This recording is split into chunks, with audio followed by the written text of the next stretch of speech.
Hey everyone, today is a hell of a day. Today Tesla announced the new Cybertruck. Well, it's not completely new in terms of the design, but it's completely new in terms of the value, and it actually makes sense for many people who didn't pull the trigger for buying the all-wheel drive Cybertruck that is called premium all-wheel drive right now, but I'm not quite sure what is going on there with their branding and stuff. But this thing that was announced today is bonkers, really. Let's talk about it.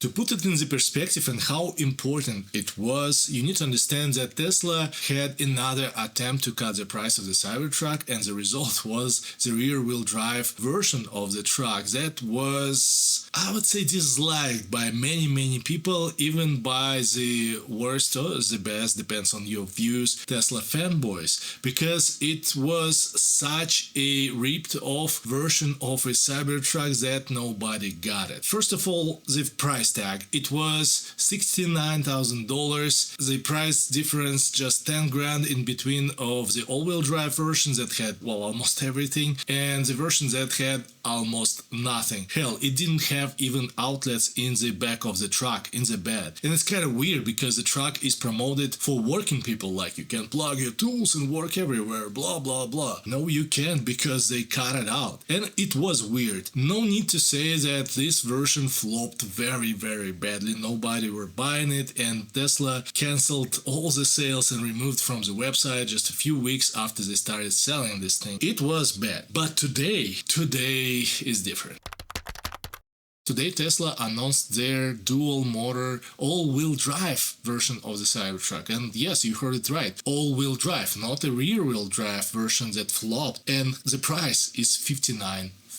Not 69,000 like that rear-wheel drive version, but 59 grand. Well, yes, definitely it lacks some features, but I checked the list, and talking about missing features, I would say that I personally would miss a couple of features. Either way, let's go step by step.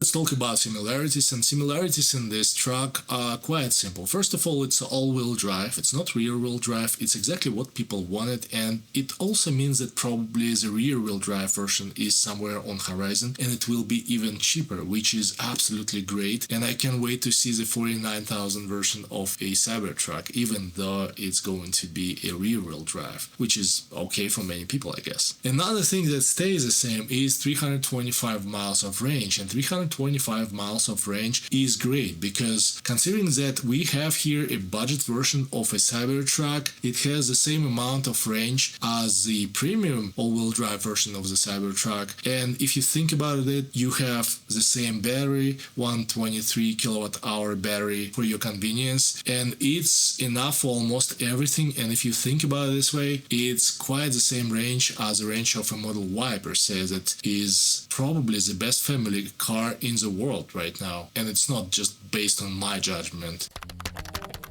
Now let's talk about the differences, and for that I will be using some information from my phone, because I just wanted to release this video a little bit sooner, as well as my thoughts, and I hope you don't mind that. Otherwise, just live with it. The main difference is the towing capacity that has decreased from 11,000 pounds to 7,500 pounds, and also payload has decreased from 2,500 pounds to slightly over 2,000 pounds. In my opinion, it's not critical, it's still good numbers, although I don't understand why is it decrease, but it is what it is. We'll find out over time. The next change is the suspension, and it's a coil spring suspension with adaptive damping versus air suspension in the premium all-wheel drive Cybertruck. And I would say that it's not a critical change, especially in terms of comfort. I would say in terms of comfort, the wheelbase is the most important factor here for the suspension, and I would say that you wouldn't notice any difference between this and the air suspension.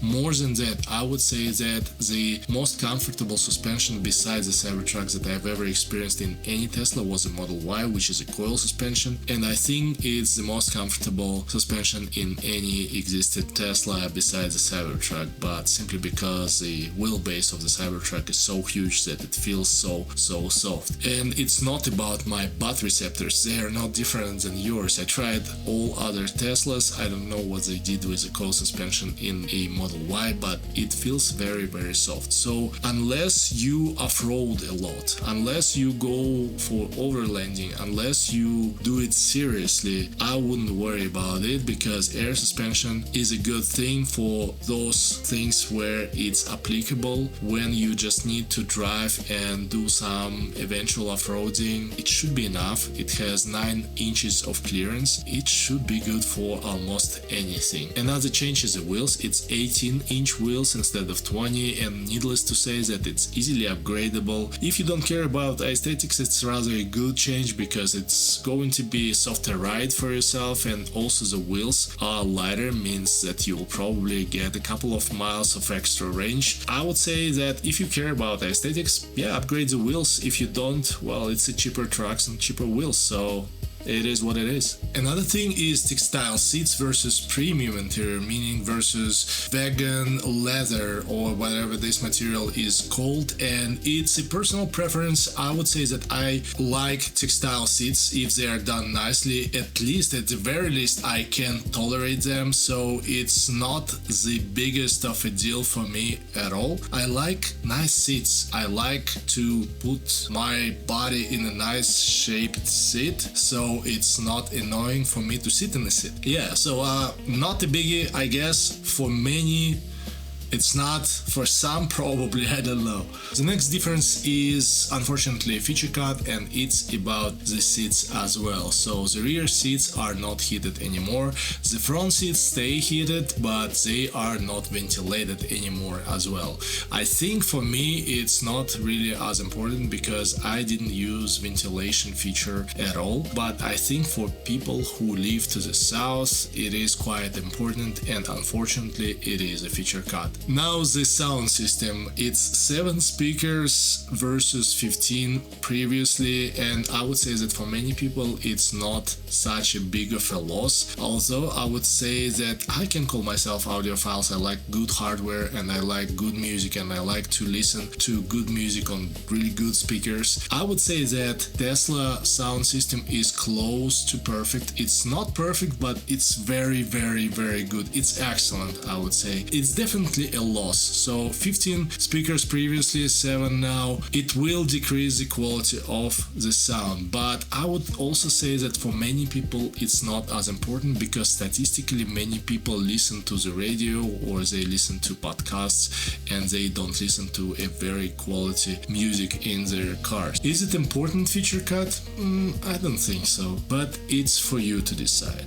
The next feature cut is actually what I like. There is no 9.4 second row display, and I like it a lot because I think that this thing is pretty useless. I have 2 boys, and every time we go for a road trip they use their iPads for browsing web and for playing Roblox or anything like that. If we watch a movie while we're charging, we are watching that movie on the central screen because the sound is great in a Cybertruck, and that central screen provides you a cinematic experience, while the rear screen is way too small, the placement is too weird, it's useless. So I don't know, I don't really like that rear screen in my Cybertruck, and I think it makes sense to just simply remove it to lower the price. The next one is a little bit tough, but it's not critical, and I'll explain why. So there are no 2 120 volt cabin power outlets. So the first one is located in your central console. The second one is in the back of the central console and is available for your rear passengers. I think that it's a convenience feature for sure. Most of the time they are just turned off for me, because when I turn them on you can hear that very high pitched sound and it's quite annoying sometimes, so I turn them off. But at the same time I think they are not critical, because you can always route a power line from your 48 volt power line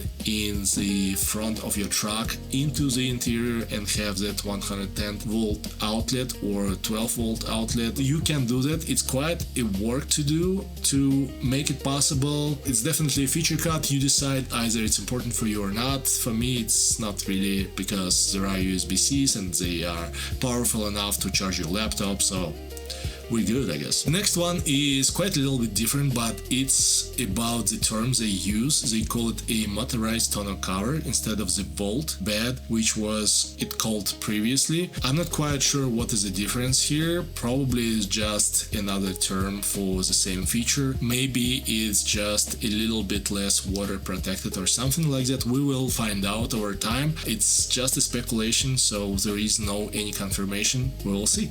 The next one is about the lighting, and it says standard bed and tail lamps instead of premium lighting. I guess the premium lighting is that light strip in the bed of the truck, and the standard bed and tail lamps, I'm not quite sure what it means. I think we will find out very soon what it means and how it looks, but the good thing is that the bed has some light, so I guess you can modify it over time and you will have some third-party products that can improve that experience if the light is not enough. The next thing is I would miss the most, and it's L-track cargo rails that it will lack of. And I really like that L-track system. I have a lot of accessories made specifically for that system, and I enjoyed the convenience of it. And I would say that this is probably the biggest loss here, especially for me, because I organized my bed around this system and I use it a lot, and I'm just talking about myself. Probably for you it's a different feature, but for myself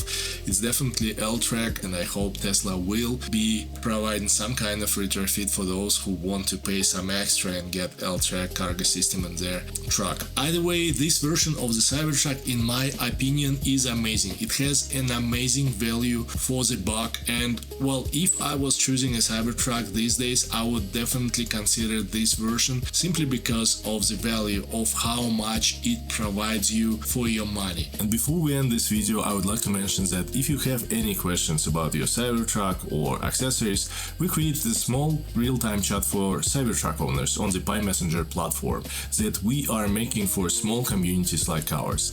If you have any urgent questions that need to be answered right away about anything about a Cybertruck or anything related, the link is down below. It's a small personal project we are creating together that is still developing, and I really hope that you will like it. And this is it, the video is over. I really hope that you like this format and this video in general.